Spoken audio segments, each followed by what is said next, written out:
business owners who redefine success,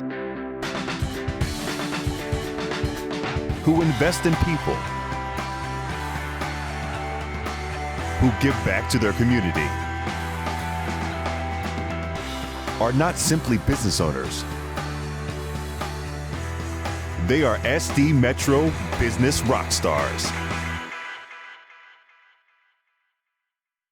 Welcome back to another episode of San Diego Metro Business Rockstars, or SD Metro, as it's commonly known. My name is Florentino. I'm the host of the show, Florentino Buenaventura, as the full scope of my name. And as always, we have a great show. A good friend.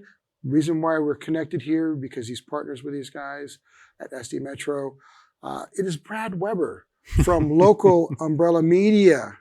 This amazing newspaper that you find at your local in your living room, in your mailbox, yes, mailbox, and eateries around San Diego. Brad, welcome to San Thanks Diego for having Metro me. Business. I love the name of this show, Rockstar, and I have musicians in my family, and actually one pretty big rock star at one time, but I never thought I'd be. You look like a bass player, man, like me. Oh, really? Wow. with the driver's hat. As close as I get. That and being close to the stage. But you don't want to hear me sing. You don't want to hear me even try and play an instrument. Yeah. So this part of the rock star is as close as I'm ever going to get to the actual rock star player. Well, thanks for joining us. Thanks for having me.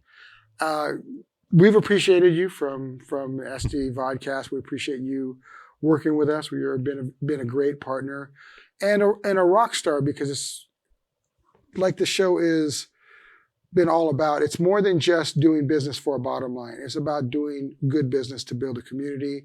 It's about doing business to leave a legacy, and that's what rock stars are all about. What are you giving back, as well as what are you getting in? And we appreciate you for giving us the platforms early on, and then develop into the show. So thank you very much. Very welcome. Happy to do it. So, I usually start off with the key element, the passion piece, because everything kind of sparks from that passion. How did you get into the media business, and what is that driving passion for you?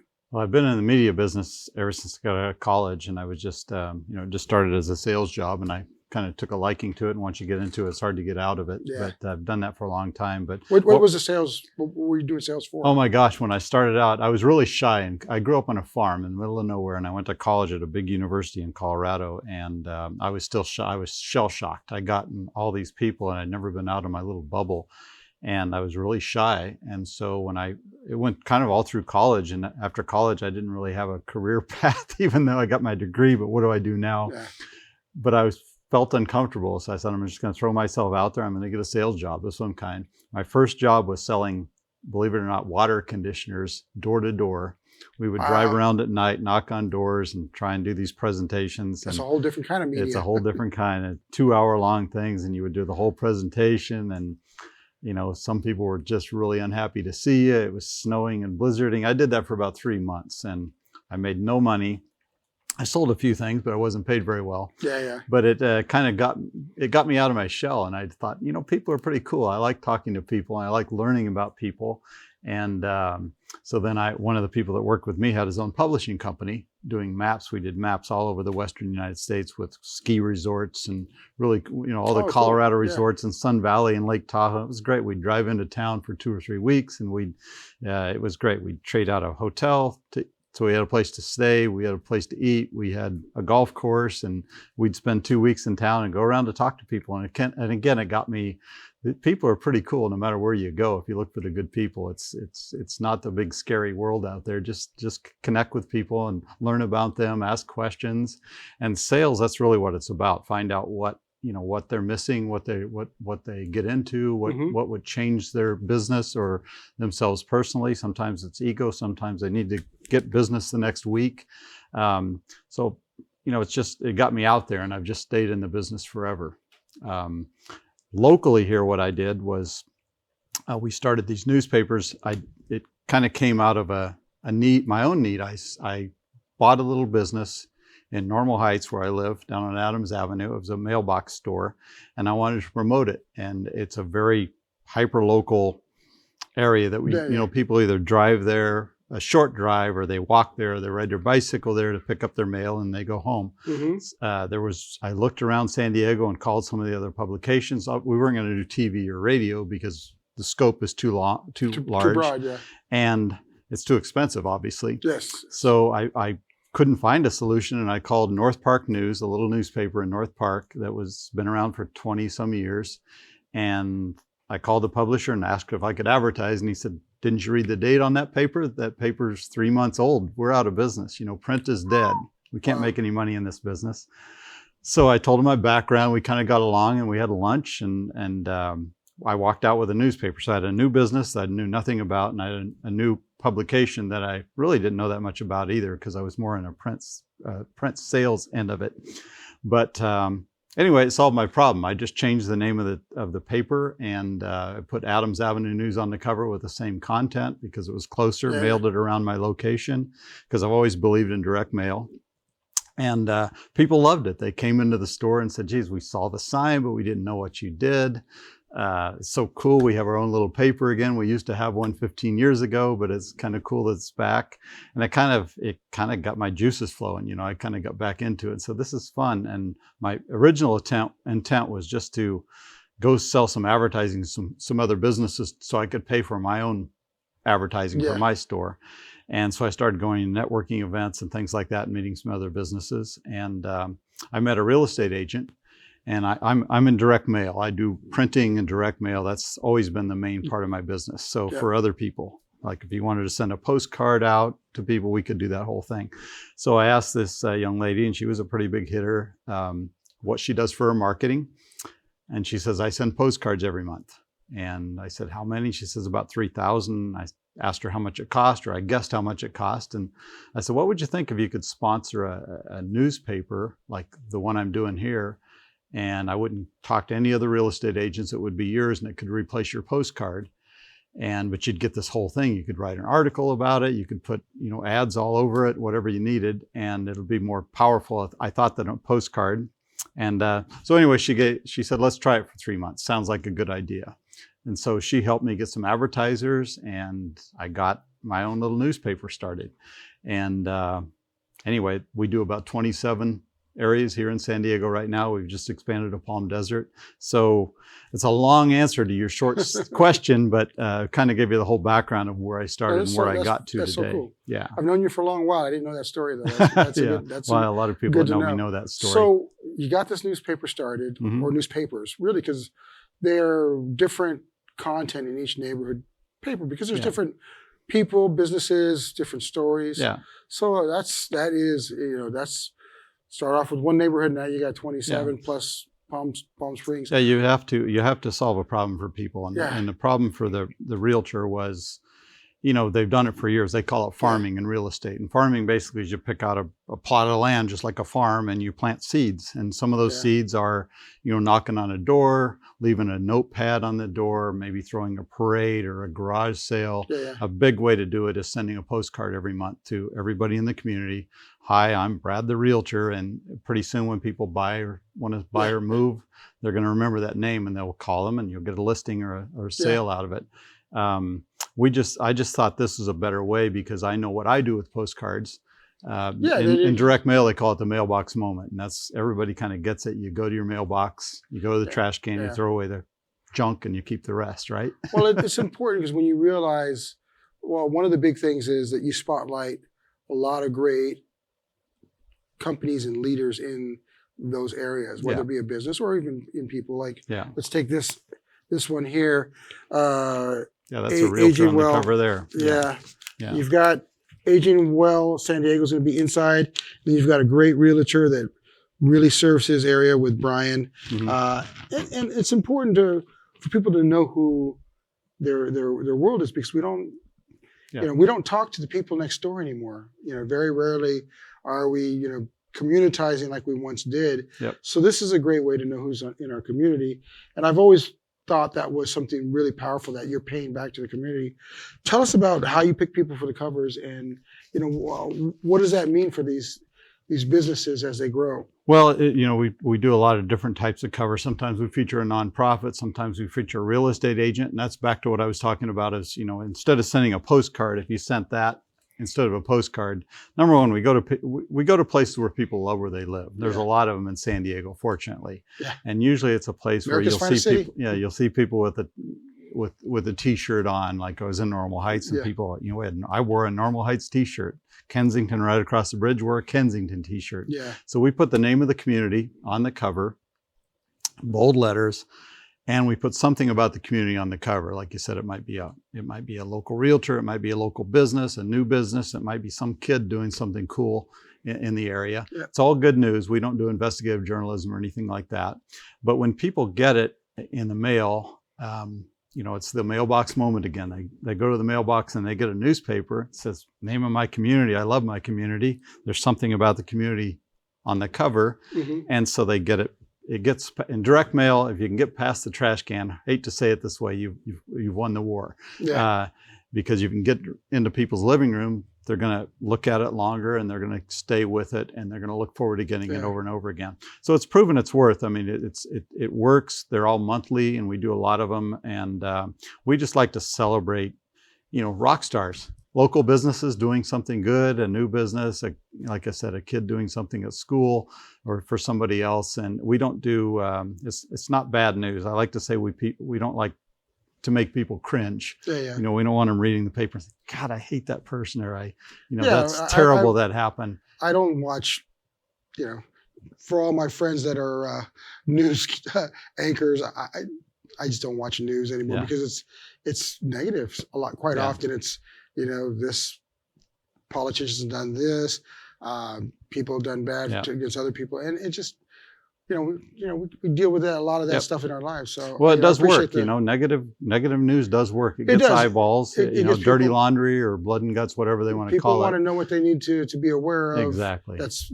potentially harmful. I get that, but for the most part, I prefer stuff that's going to be a little bit more enriching, more inspirational. I think on that level, a lot of people do. I think they're tired of the shock and fright. Yeah, and believe me, TV news and internet news and things. They say there's something going around that print is dead. Yeah. We've all kind of heard that, and I say print is dead in the news business. We don't print news, even though it looks like a newspaper or it looks like a magazine that we do. It's not news. It's basically stories. The stories about people in the community, all good news, And I think that's important for people to realize in this new digital age. Any kind of content that comes out, it's really about telling a great story that captures people's attention, hopefully gives them some good information, maybe some knowledge. Yeah. But for the most part, it's a share versus a shock. Exactly. Yeah. And in print, it's a little easier to do. Online, my wife, when I get too busy, she said, Brad, you have too many tabs open. And it's a perfect metaphor because she's seen my computer and I see something and that leads me to something else. And pretty soon 30 minutes later, I've forgotten what I saw 30 minutes ago. Print, there's lots of studies for one, but it does make sense when you read something in print. You don't have all those other distractions. You remember things better. You stay with it longer and that type of thing. And it's different. It just takes you away. Everyone's always on their phone. And I believe in social media. I believe in websites. I believe in all that stuff. And we do it too. But print is kind of the forgotten little tool out there that works maybe now better than ever, especially direct mail, because you're not as old as me maybe, but 20 years ago we used to get a full box of, every time you go to your mailbox every day, you'd have 20 things in there. I still get all that today, and I've been through that. Yeah, I get it. And it's actually more received than if you got like an advertisement mail piece, or email piece, I should say. Right. Because if you do an email piece that's advertisement, it's considered spam, and you throw it to you don't get upset if you get a I'm the new dentist in your area mailer. But if you got that same email, that you're going to get frustrated if you didn't ask for that. Right. So, and I know you're a big advocate of content marketing, and that's basically giving people information. Well, the original content is print. It is. In fact, they always call back to Michelin as the first. As a lot of people look at that, their touring guide that they put out as their first content marketing piece. Yeah. Because it wasn't about tires, it was about the journey. Got it. And I think that's the key to any of the publications that you put out. It's about the story. Yep. It's not about the sensational, news, for lack Exactly. of a better way to describe it. So those are very, really cool things that you do. What is with the messaging in here? What do you hope people take away when they read an article? What do you hope that they're going to experience when they read your newspapers? Well, most of it is just feeling, I guess his comfort is the thing. People, I come from a small town, and it just, you kind of knew everybody, and Yeah, everybody, I think at some level community. kind of wants to go back to that little thing. People The want world's got community. so big Yeah. and more with COVID and stuff now more than ever. So, a story about the little kid down the neighborhood having a lemonade stand or whatever, and what he's doing, where he's giving the money, that type of stuff. It's heartwarming. It's comforting. People like that, especially if it's about someone they know or might know, or someone in the neighborhood. So, we can't go, I like to say the smaller you get, the smaller you focus, the more people care. You care about yourself, you care about your family. We can't really do a direct mail product to you and your family and make it all about Florentino.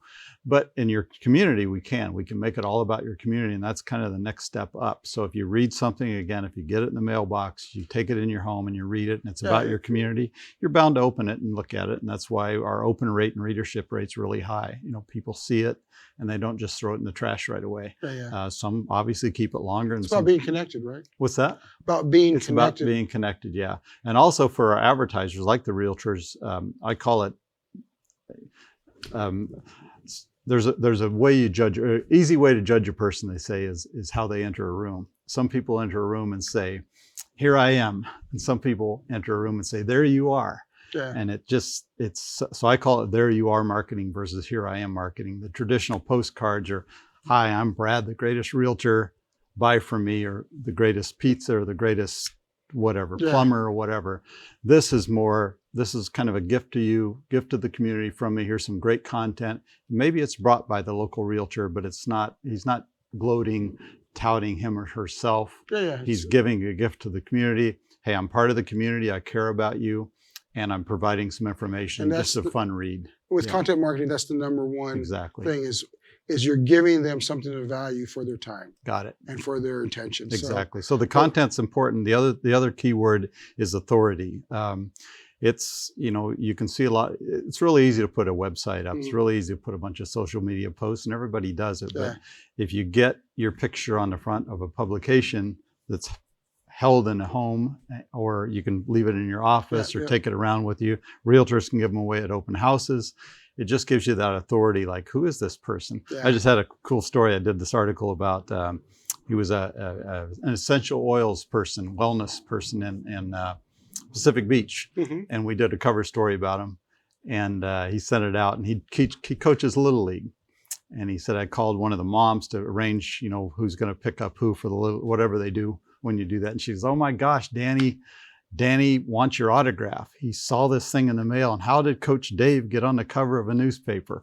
And it just, he's on social media all the time, but when he got on the cover of a newspaper, it was really somebody there. So, and it goes for not just the kids, but adults. They give you more. The spotlight is always nice to have. It is, and especially in print, because and being able to focus.